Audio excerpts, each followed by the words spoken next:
ईद उल फित्र की नमाज का तरीका। सबसे पहले नियत करें। नियत की मैंने 2 रकात नमाज वाजिब ईद उल फित्र की जायद 6 तकबीरों के साथ वास्ते अल्लाह ताला के। पीछे इस इमाम के मुंह मेरा काबा शरीफ की तरफ अल्लाहु अकबर कहते हुए दोनों हाथ बांध लें, फिर सना पढ़ें, फिर उसके बाद 3 तकबीर और कहें।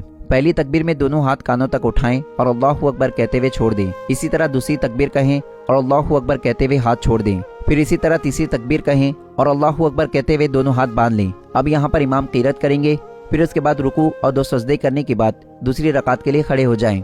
फिर यहाँ पर इमाम क़ीरत करेंगे, उसके बाद रुकू में जाने से पहले 3 तकबीर और कहें। पहली तकबीर में दोनों हाथ कानों तक उठाएं और अल्लाहु अकबर कहते हुए छोड़ दें। फिर इसी तरह दूसरी तकबीर कहें और अल्लाहु अकबर कहते हुए दोनों हाथ छोड़ दें। फिर इसी तरह तीसरी तकबीर कहें और अल्लाहु अकबर कहते हुए दोनों हाथ छोड़ दें। फिर उसके बाद अल्लाहु अकबर कहते हुए रुकू में जाएं और 2 सजदे करने के बाद बाकी नमाज को मुकम्मल करें। नाज़रीन, अगर आप ईद की नमाज का मुकम्मल तरीका PDF में देखकर सीखना चाहते हो तो मेरे इंस्टाग्राम के बायो में PDF का लिंक है, आप उस लिंक पर क्लिक करके वहां से PDF को पढ़ सकते हो।